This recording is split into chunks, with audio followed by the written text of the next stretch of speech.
everyone, and welcome to this week's episode. I want to talk all about barbecues, and I want to give you 5 hacks for how you can manage barbecue season. So I know it's that time of the year when suddenly, and we've had a massive heat wave in the UK, so know what it's like that all of a sudden all we're doing is eating barbecue food, and it can be quite overwhelming.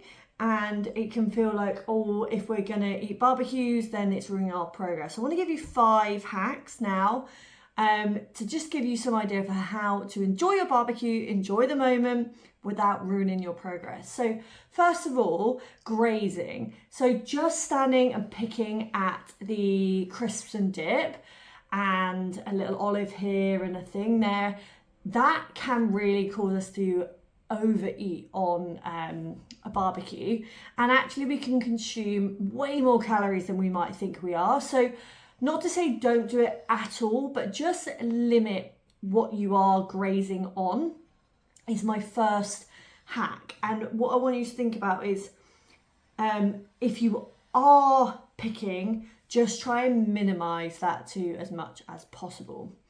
Then number 2, I want you to just pick your foods with intention. So I know sometimes you can go to a barbecue and they've got literally every single thing on offer.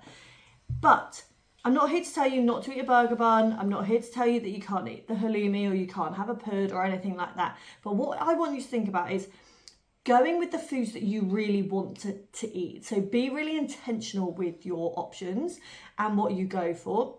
If you want the burger and the cheese and the bun, then absolutely go for it.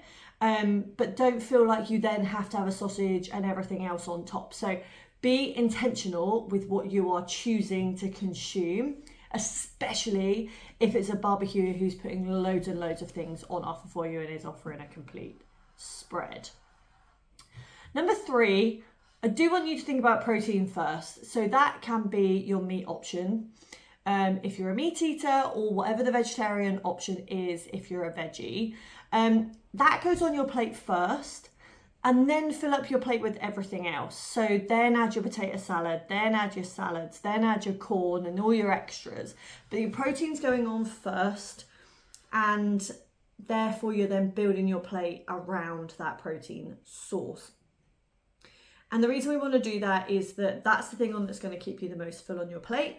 And we want that plate to be at least a quarter protein where possible. So protein first is your hack number 3, whatever that source is for you.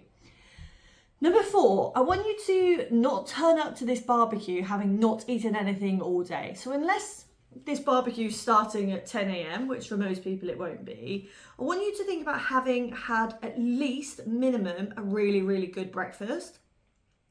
And even then, if somebody says to come round for 2 o'clock, let's be honest, most of us aren't eating before 4. So if you've had your breakfast at 8, 9 o'clock, not waiting and then until 4 o'clock is a massive gap. So as we know as well, if we're starving, we are more likely to overeat. We're going to consume more. So eat before you go to said barbecue. Whatever time of the day that is, you want at least 1 meal, most likely 2. Because let's be honest, we all know whatever time the barbecuer says, you probably need to add on an hour. Anyway, that's what happens in my life. So just think about how much you've eaten before the barbecue. Eat normally. You're not suddenly saving all your calories for the evening, but just think about making sure that you have eaten before you get there.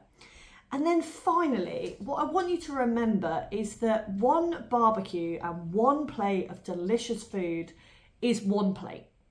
It's 1 meal. That doesn't mean that your next meal is also a write-off and then the next day, blah, blah, blah. That's where we get into that cycle. But a barbecue plate of food is 1 plate.